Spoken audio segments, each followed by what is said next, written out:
오늘 사도행전 24장 하나님께 대한 소망이라는 제목으로 말씀을 같이 나누겠습니다. 아프리카에 북한하고 비슷한 나라가 하나 있습니다. 에리트레아라는 나라입니다. 사우디아라비아를 마주보고 오고 있는데요. 이 나라의 별명이 아프리카의 북한이라는 별명을 가졌습니다.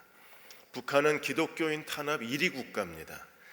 이 에리트리아 이 나라도 기독교인에 대한 탄압으로 악명이 높은 나라 중에 하나입니다. 그 나라의 테메스켄 목사가 이번에 한국 순교자의 소리 초청으로 한국에 와서 그 나라에 어떤 탄압이 이루어졌는가에 대한 실상을 보고를 했습니다. 15년 이상 감옥에 갇힌 그리스도인들도 많이 있고 한 400여 명의 그리스도인이 아직도 감옥에 갇혀서 한낮에 50도가 넘는 그 뜨거운 태양볕 아래 컨테이너 같은 감옥에서 고통을 당하고 있다고 했습니다. 정부가 6가지 항목이 적혀 있는 종이를 내밀면서 동의만 하면 풀어주겠다고 그랬습니다. 그래서 서명하고 감옥에서 나간 분들도 많이 계신데 이분들은 끝까지 서명을 거부하고 남아있는 분들입니다. 그 6가지 항목은 성경을 읽지 않겠다, 기도하지 않겠다, 예배 참석하지 않겠다, 전도하지 않겠다, 정부가 인준하는 그런 그 종교로 돌아가겠다, 그리고 기독교 관련 서적이나 모임에 참석하지 않겠다입니다. 서명만 하면 자유를 얻습니다. 잃어버렸던 모든 재산과 사회적 지위와 그리고 가족과의 만남을 가질 수 있습니다. 그럼에도 불구하고 서명을 거부하고 아직도 남아있는 400명의 사람들을 위해서 기도해 달라고 요청을 했습니다. 사도 바울도 지금 감옥에 갇혀 있습니다. 로마의 권력과 예루살렘의 2개의 종교 권력, 정치 권력 사이에 감옥에 갇혀 있습니다. 바울이 이 2개의 권력 가운데 감옥에 갇혀 있는 것은 예수님 때부터 시작된 재판의 계속적인 과정입니다. 예수님도 당시에 예루살렘 종교적 권력의 중심지 예루살렘으로부터 종교 재판을 받으시고 로마의 권력 재판 본디오 빌라도에게 재판을 받으시고 결국에 십자가에서 처형을 당하셨어요. 그 뒤에 복음의 역사는 이 예루살렘과 로마의 재판의 역사입니다. 베드로도 체포를 당해서 산헤드린 공회에서 재판을 받았고 스데반도 산헤드린 공회에서 재판을 받다가 순교를 당했습니다. 그리고 오늘 바울이 이 예루살렘에서 체포를 당해서 로마의 총독 벨릭스에게 재판을 받고 있습니다. 바울이 죄도 2가지입니다. 하나는 정치적인 죄입니다. 예수님도 그랬고 베드로 바울도 다 동일한 죄, 하나는 가이사를 거역한 정치적 죄고 또 하나는 하나님의 성전을 더럽힌 신성 모독죄로 고발을 당했습니다.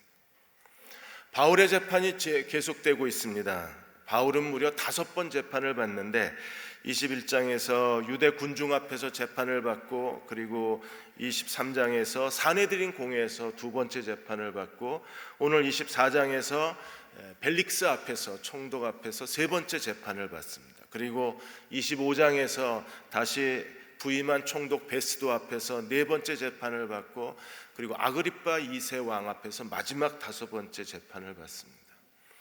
바울의 1차, 2차, 3차 전도 여행에 대한 기록보다 오히려 바울의 5번의 재판의 기록이 더 길게 느껴집니다. 왜 성경은 이 재판의 기록을 이렇게 남겨놓은 이유가 어디 있습니까?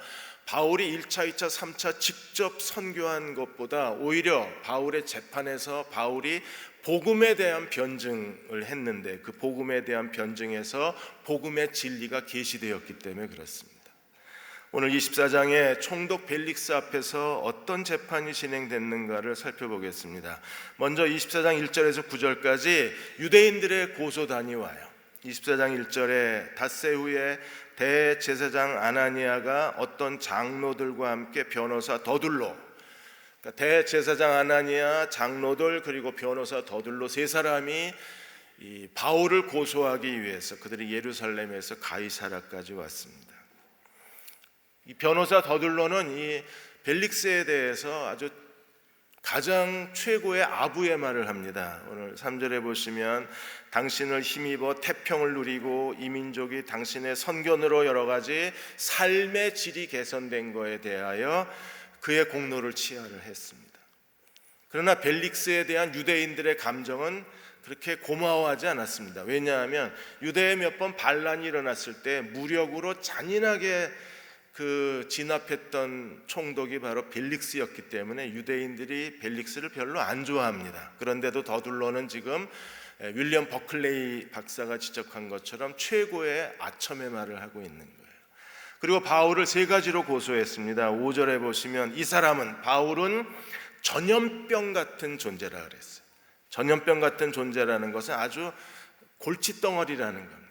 그래서 세 가지 죄를 지적을 했어요. 하나는 천하에 흩어진 유대인을 다 소요하는 죄요.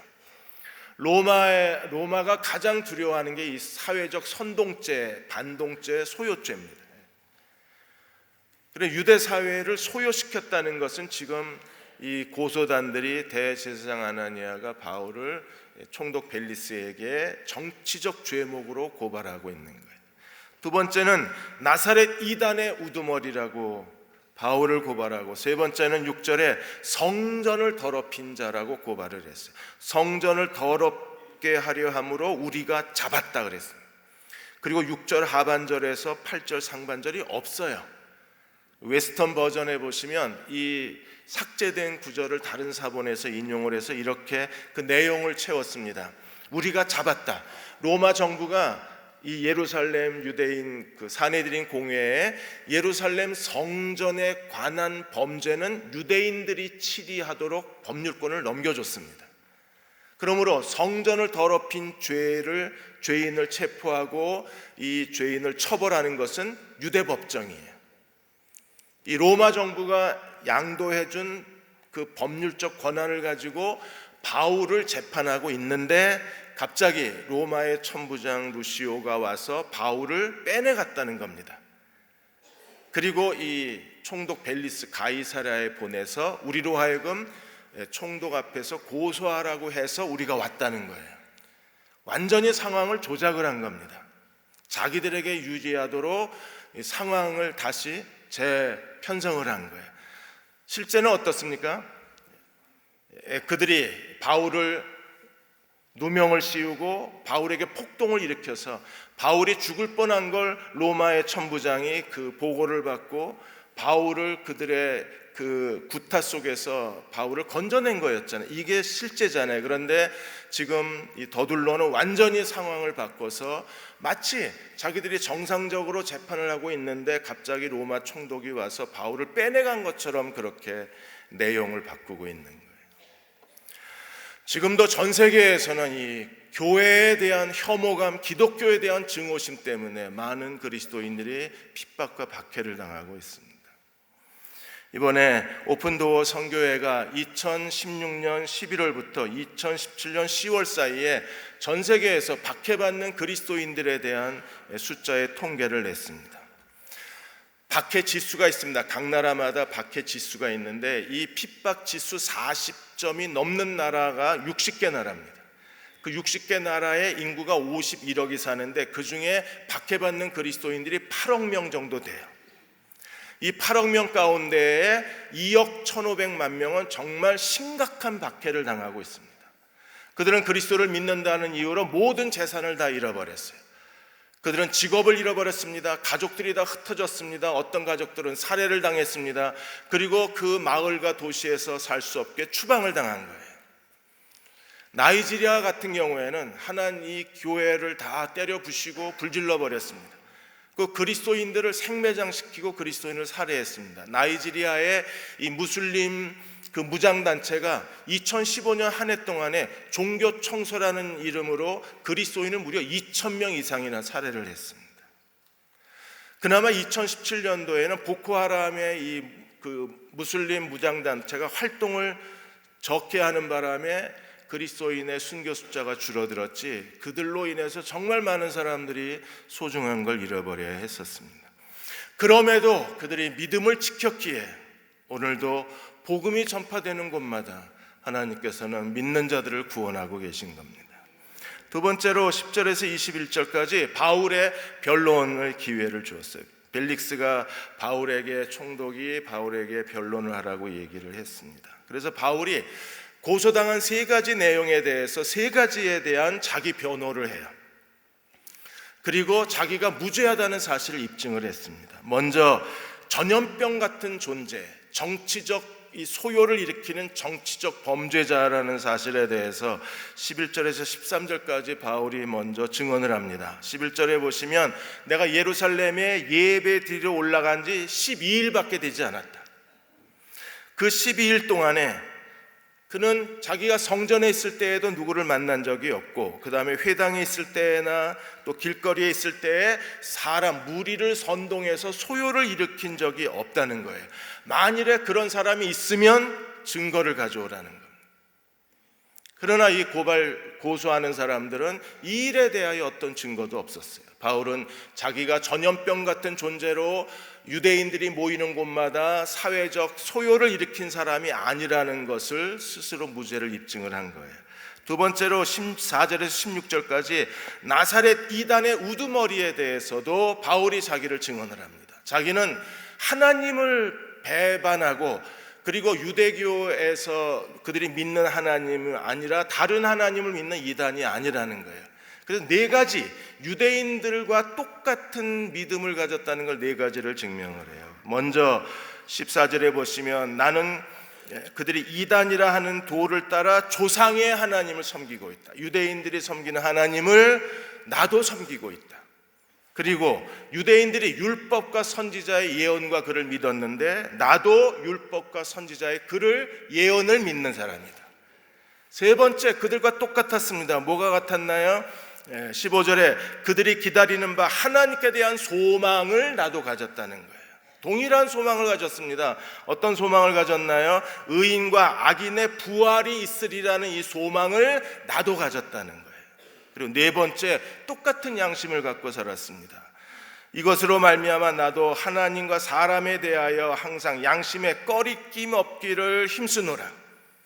하나님께 대한 소망, 미래의 소망, 언젠가 그리스도가 다시 오실 때 모든 그리스도 안에서 죄인들이 부활하고 의인들이 부활해서 하나님의 영원한 심판을 받고 영원한 상급을 받게 될 것입니다. 하나님의 미래의 그 심판의 날에 이루어질 의인과 악인의 부활을 소망하는 사람이라면 우리는 어떻게 살아야 되나요? 바울은 어떻게 살았나요? 내가 하나님과 사람 앞에 양심에 꺼리낌 없이 살기를 힘썼다고 고백했어요. 양심을 따라 산다는 것은 오늘 주보 일면 칼럼에 거기에 쓴 것처럼 하나님이 우리의 양심에 세 가지 규례를 주셨는데, 그게 하나님을 사랑하는 것, 하나님 앞에 거룩해지는 것, 하나님을 가까이 하는 것입니다. 하나님 앞에 거룩하게 살고 하나님을 사랑할 줄 알고, 하나님을 사랑하는 사람들은 어떤 사람들이나요? 하나님을 마음과 뜻과 성품과 목숨을 다하여 사랑하는 사람들은 내 이웃을 내 몸과 같이 사랑하는 사람들입니다. 그리고 하나님과 가까이 가기를 힘쓰는 사람들이 양심에 꺼리낌 없이 사는 거예요. 바울이 그들과 똑같은 신앙을 가졌다고 고백했을 뿐 아니라 오늘 우리도 바울과 똑같은 신앙을 가진 사람들입니다.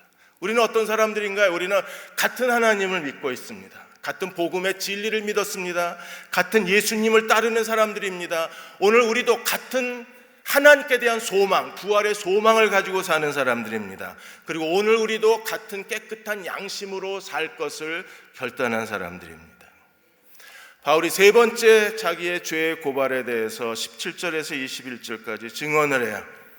바울이 예루살렘에 온 목적은 어떤 개인의 목적이나 정치적 목적이나 어떤 다른 이유에서 온 게 아닙니다.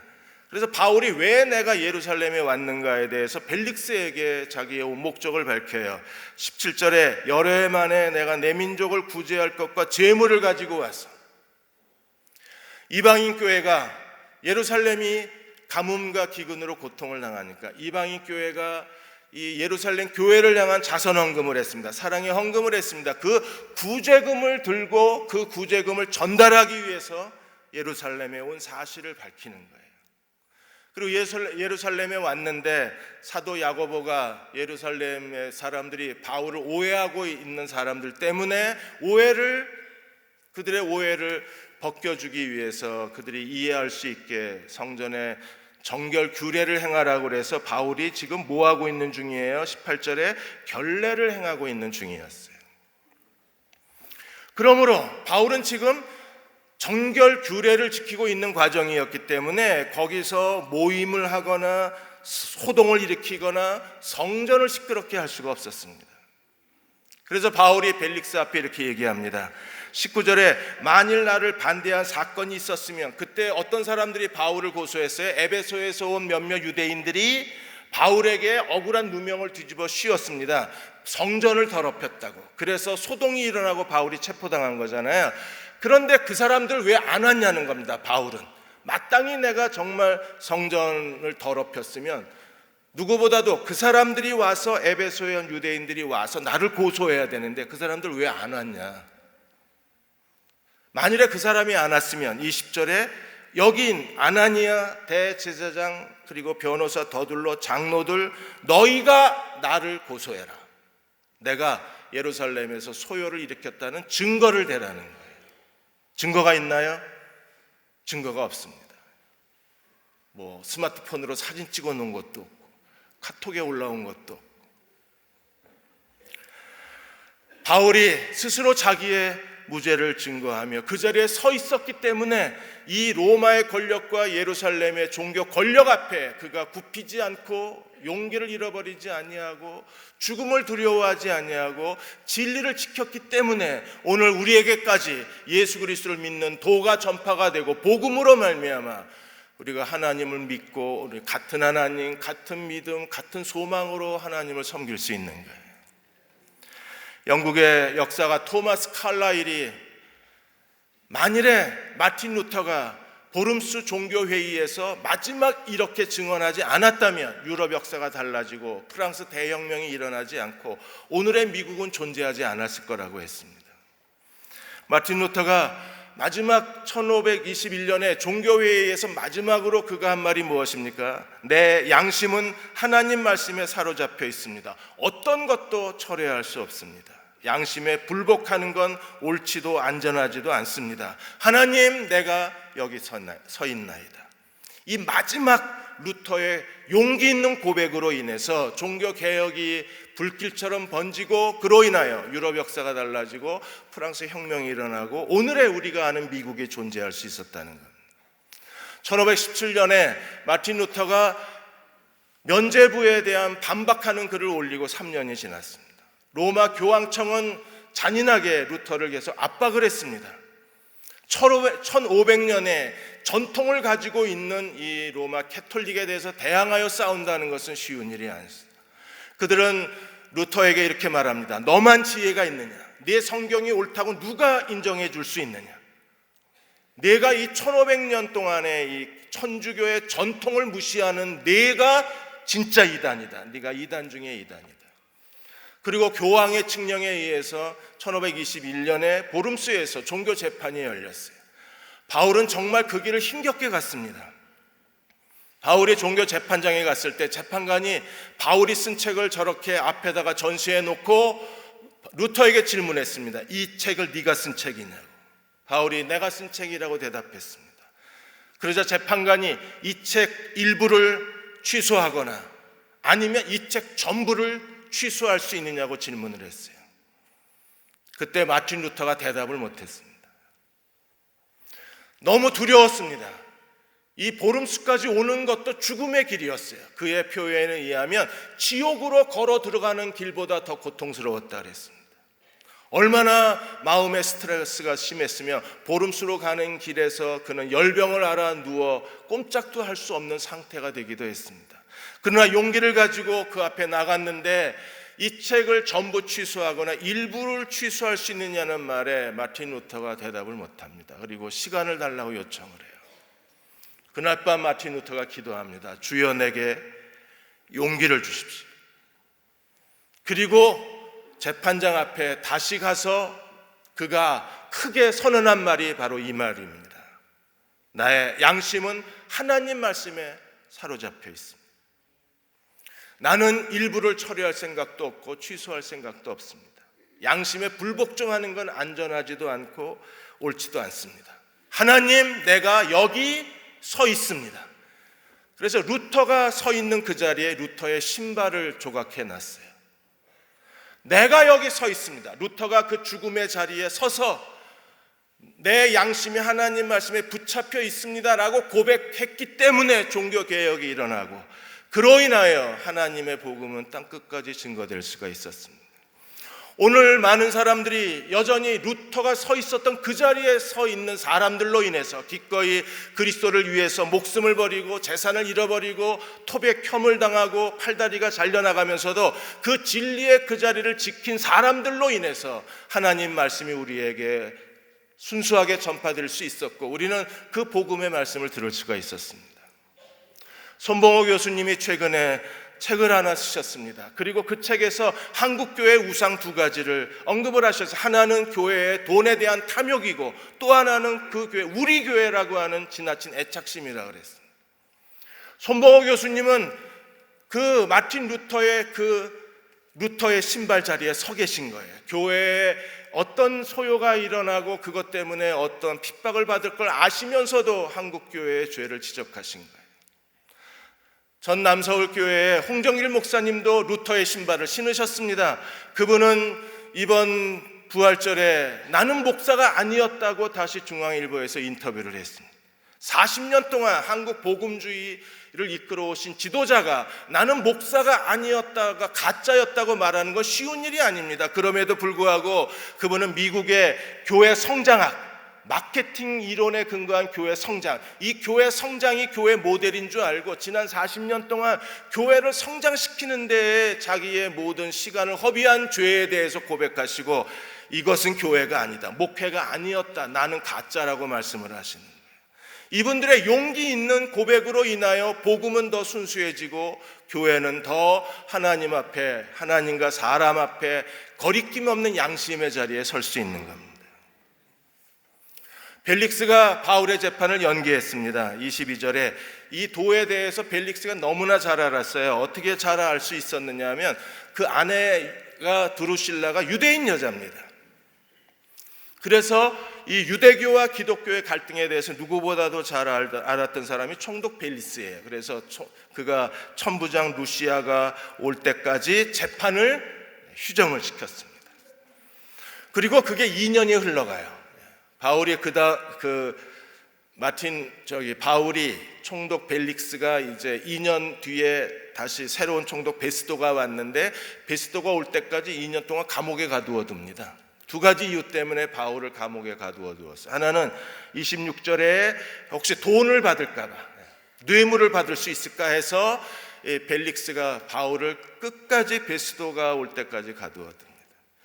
돈이 많아 보였던 거예요. 왜요? 예루살렘에 헌금을 가지고 왔죠. 그 다음에 정결 예식하는데 다른 사람 비용까지 다 됐죠. 아마 바울이 굉장히 큰 부자라고 생각을 한 거예요. 그래서 혹시나 그 당시에는 재판관이 뇌물을 받는 게 관행이었기 때문에, 그래서 혹시 바울에게 돈을 받을까 해서 2년을 가두어 두었어요. 그리고 또 하나는 27절에 유대인의 환심을 계속, 정치인의 인기 유지를 위해서 바울을 로마의 감옥에 가두어 두었어요. 그러나 바울이 로마 시민권을 가진 사람이었기 때문에 우리가 생각하는 그런 바울이 아니라 아주 감옥에서도 최고의 특권을 누립니다. 23절에 보시면 바울 감시하는 사람이 있긴 했지만 자유를 줬어요. 로마 시민권자였기 때문에. 그리고 친구들이 와서 바울을 섬겨주는 것이 전면적으로 허용이 됐습니다. 이러는 가운데 그 벨릭스의 아내 두루실라가 이 벨릭스 자기 남편한테 바울의 강론을 듣자고 요청을 합니다. 벨릭스는 아내의 요청을 거부할 수가 없습니다. 왜냐하면 벨릭스가 이 두루실라를 보고 첫눈에 반했어요. 이 두루실라는요, 헤롯 아그리파 1세의 막내딸입니다. 그리고 25장에 나오는 헤롯 아그리파 2세의 그 왕의 여동생이에요. 이 오빠가 헤롯 아그리파 2세가 그 지중해 한 섬나라의 왕의 아내로 이미 16살 때 두루실라가 시집을 갔어요. 그래서 왕의 아내입니다. 그런데 벨릭스가 이 두루실라에게 완전히 흠뻑 빠진 거예요. 고대 문헌에 의하면 굉장히 매혹적인 여자라고 묘사가 되어 있습니다. 그래서 이 여자를 아내로 얻기 위해서 그 구브로 섬에 있는 마술사를 돈 주고 매수해서 이 마술사를 이용해서 두루실라를 설득을 하고 두루실라가 왕을 버리고 총독에게 결혼하게 해요. 그래서 총독의 세 번째 아내가 됩니다. 근데 총독이 이 아내를 정말 아꼈어요. 그래서 아내가 바울의 말을 듣자 그러자 벨릭스가 아내와 함께 바울을 불러서 뭐에 들었습니까? 24절에 보시면 바울을 불러 그리스도 예수를 믿는 복음에 대해서 들은 거예요. 그럼 그리스도 예수를 믿는 도의 가장 중요한 핵심이 뭘까요? 25절에 바울이 의와 절제와 심판에 대해서 강론했습니다. 복음이 무엇입니까? 구원의 시작은 의에 대한 문제입니다. 우리는요 다 죄인들입니다. 어떻게 우리가 하나님 앞에 의로워질 수 있나요? 예수 그리스도를 믿음으로 하나님께로부터 오는 의로 의로워질 수 있어요. 그리고 장차 올 심판, 언젠가 그리스도가 다시 오셔서 하나님이 이 세상을 심판하실 것입니다. 그날에 어떤 일이 일어나나요? 무덤이 다 열리고 악인들은 악인의 심판의 자리로 나아가고 의인은 의인의 심판의 자리로 나아가요. 그래서 모두가 부활한 이후에 죄인들은 부활의 몸을 가지고 영원한 지옥에 들어가고 우리는 부활의 몸을 가지고 영원한 하나님 나라를 상속하게 되는 거예요. 이게 마지막 하나님의 심판에 일어날 부활의 소망, 하나님께 대한 소망인 거예요. 그러면 우리가 이 하나님 다시 오실 예수 그리스도 하나님의 심판, 하나님 나라에 하나님께 대한 소망을 가지고 우리는 어떻게 살아야 되나요? 절제, 성화의 삶은 절제입니다. 의와 절제와 심판. 절제는 뭐예요? 우리의 양심이 이끌어가는 대로 우리가 하나님과 사람 앞에 양심의 세 가지는 뭐라 그랬어요? 하나님을 사랑하고 하나님께 거룩하게 살고 하나님을 가까이 나아가는 옛사람을 벗어버리고 새사람을 입는 사람이 되어야만 합니다. 하나님께서 오늘 우리에게 이 하나님께 대한 거룩한 소망, 이 우리 육체의 부활에 대한 거룩한 소망을 우리 마음에 가득 채워주시기를 주의 이름으로 축원합니다. 하나님께 대한 소망으로 가득 찬 사람들은 어떻게 사는 사람들일까요? 빌립보 3장 18절에서 21절까지 이 하나님께 대한 소망의 삶에 대해서 바울이 이렇게 설명했습니다. 내가 여러 번 너에게 말하였거니와 이제도 눈물을 흘리며 말하노니 여러 사람이 십자가의 원수로 행하느니라. 우리 가운데 어떤 사람들은 십자가의 원수로 사는 사람들이 있습니다. 어떤 사람들인가요? 19절에 그들의 마침은 멸망이요 그들의 신은 배요. 자기 배가 그들의 신이 된 사람들이에요. 배가 신이라는 게 뭐예요? 사람이 자기의 본능적 욕구를 따라 사는 겁니다. 이기심과 교만과 그리고 자기가 원하는 것들을 포기하지 못합니다. 결과는 뭔가요? 그 영광은 그들의 부끄러움에 있고 땅의 일만 생각하는 사람들입니다. 그러나 그리스도인은 어떤 사람입니까? 20절에 그러나 우리의 시민권은 어디에 있어요? 우리는 땅의 시민권이 아니라 우리는 하늘의 시민권을 가진 사람들입니다. 바울은 로마 시민권자입니다. 로마 제국은 무려 480만 평방킬로미터를 지배하는 세계 대제국입니다. 팍스 로마는 하나로 만들기 위해서 로마 제국이 시행한 제도가 바로 시민권 제도입니다. 시민권을 통해서 모든 다양한 민족과 나라들을 로마 안에서 하나로 만들겠다는 거예요. 그래서 어떤 공로가 있거나 돈이 많은 사람들의 이 시민권을 가졌습니다. 그리고 이 시민권은 굉장한 특혜가 있습니다. 바울은 이미 로마 시민권이 가지고 있는 특혜를 아는 사람입니다. 그럼에도 하늘나라 시민권에 대해서 얘기하는 거예요. 우리의 시민권이 하늘에 있습니다. 그럼 우리는 어떻게 살아야 되나요? 거기로부터 구원하시는 자 예수 그리스도를 기다리나니 우리는 날마다 그리스도의 재림을 소망하고 기다리는 사람이어야 합니다. 그리스도가 다시 오시면 어떤 일이 벌어져요? 21절에 그는 만물을 자기에게 복종하게 하실 수 있는 자의 역사로 우리 낮은 몸을 자기의 영광의 몸의 형체와 같이 변화시키시리라.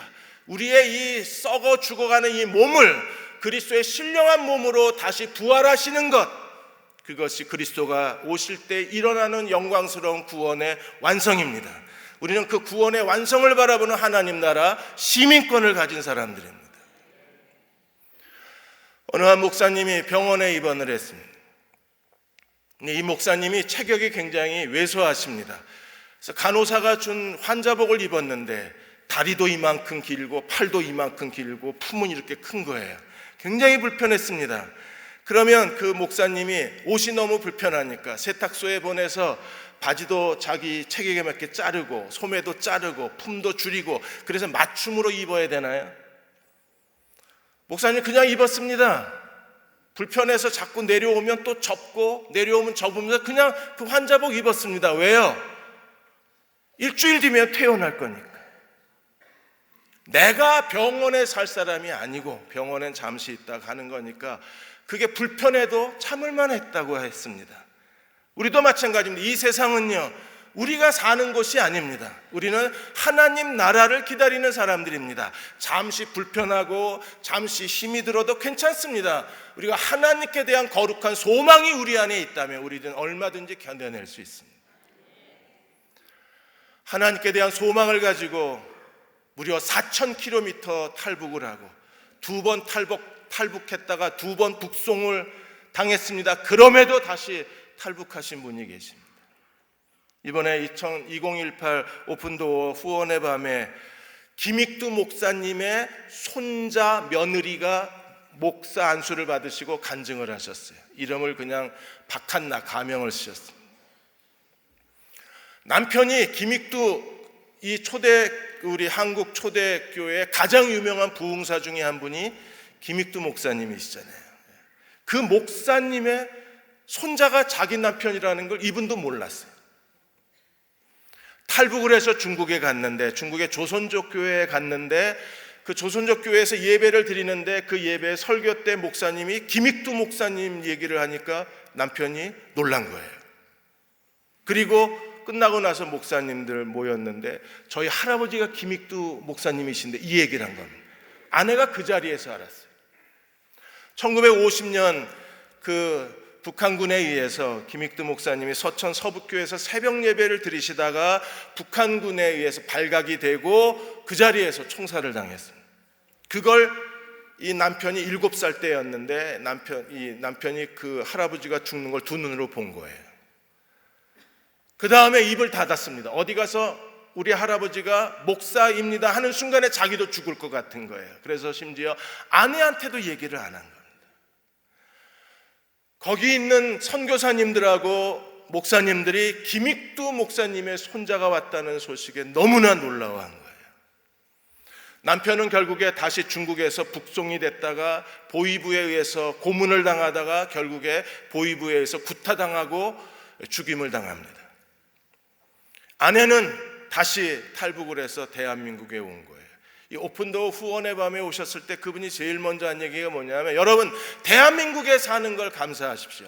대한민국 국민으로 태어난 걸 감사하십시오. 여기는 길거리에서 찬송을 불러도 잡아가지 않고 예배를 드려도 아무도 뭐라 그러지 않고 이 자유의 대안에서 여러분 하나님 예배하는 걸 하나님께 감사드리십시오. 자기는 예수 믿는다는 이유로 찬송을 불렀다가 예배드리다가 들켰다가 보위부에게 끌려가서 잦은 고통을 당하고 무려 정치범 수용소를 10군데 이상 끌려다니면서 온갖 학대를 당했는데 그리고 한 번만 예배드려보는 게 소원이었는데 이렇게 마음껏 예배드릴 수 있는 게 얼마나 우리에게 큰 은혜냐 그랬어요. 하나님께 대한 소망, 그 믿음 때문에 기어이 또 한 번 탈북을 하고 대한민국 땅에 와서 교도소 선교합니다. 자기가 북한에서 10군데 이상 교도소에서 정치범 수용소에서 너무나 고통을 당했기 때문에 그래서 이 남한에 있는 동안에 목사가 된 이유는 교도소 죄인들에게 복음을 전하겠다고 힘겹게 신학을 하고 안수까지 받으신 거예요.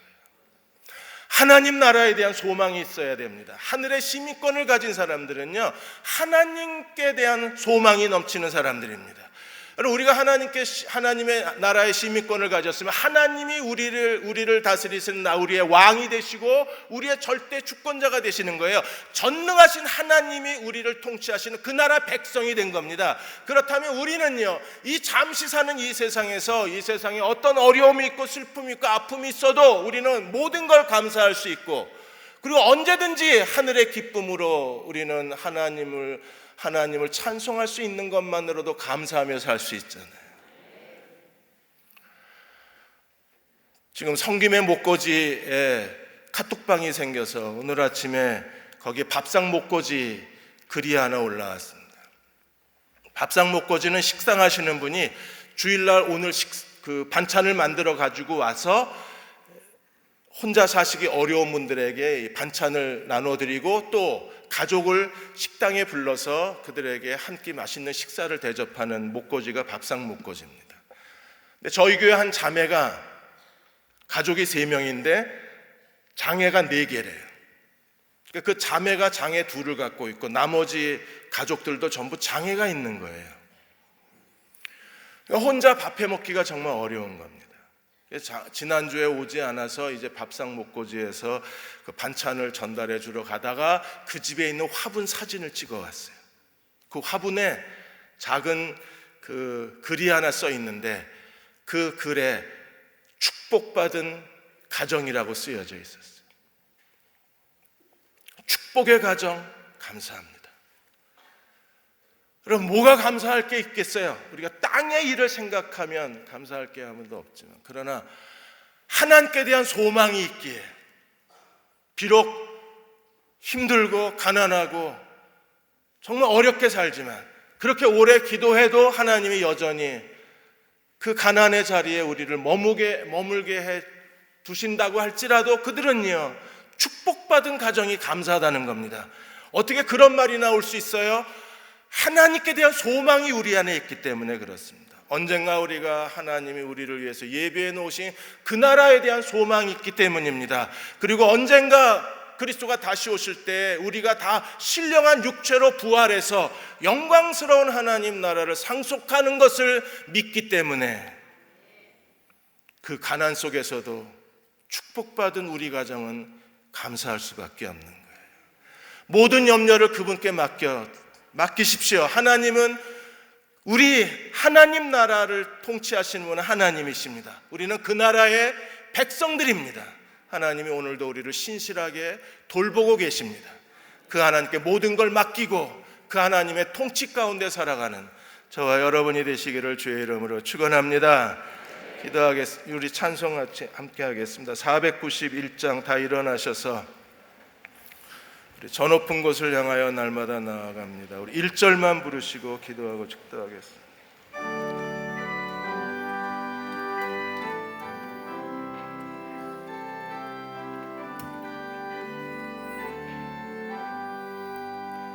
저 높은 곳을 향하여 날마다 나아갑니다. 내 뜻과 정성 모아서 날마다 기도합니다. 내 주여 내 맘 붙드사 그곳에 있게 하소서. 그것은 빛과 사랑이 언제나 넘치옵니다. 사랑하는 여러분, 하나님께 대한 소망이 있는 사람은 저 높은 곳을 향하여 날마다 나아가는 사람들입니다. 날마다 기도하는 사람들입니다. 하나님이 우리의 왕이시요 우리의 주권자이시요 나의 임금이심을 알기 때문에 그렇습니다. 하나님께 대한 소망이 있는 사람은 마음에 빛과 사랑이 넘칩니다.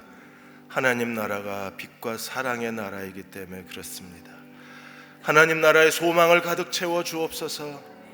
그리고 하나님을 경외하는 가운데 하나님과 동행하게 하여 주옵소서. 하나님 나라가 내 안에 있게 하여 주옵소서. 우리 같이 함께 통성으로 소리내어 기도하시겠습니다. 아버지 하나님, 하나님 나라가 우리 안에 있게 하여 주옵소서.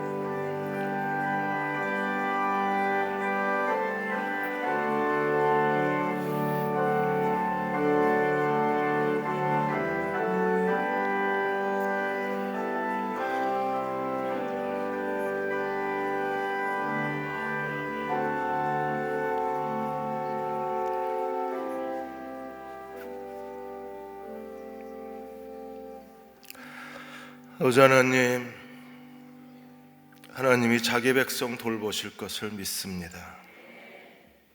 하나님은 나의 주, 나의 왕이시고 우리는 하나님이 돌보시는 그분의 백성들입니다. 하나님께 대한 소망으로 마음을 가득 채워 주옵소서. 세상의 어떤 염려나 근심이 내 마음에 들어오지 않게 해주시고 오직 하나님께 대한 빛과 사랑만이 내 마음에 충만하게 하여 주옵소서. 지금 우리를 죄에서 구원하신 우리 주 예수 그리스도의 은혜와 하나님 아버지의 그 크신 사랑하심과 성령의 위로하고 도우시는 은혜가 오늘 함께 주일 예배 드리고 돌아가는 모든 교우와 가정과 사랑하는 아들, 딸들 위해 우리의 간절한 기도와 우리의 소원 위에 이 민족과 이 땅의 모든 교회 위에 지금부터 영원히 함께 하시기를 간절히 축원하옵나이다. 아멘.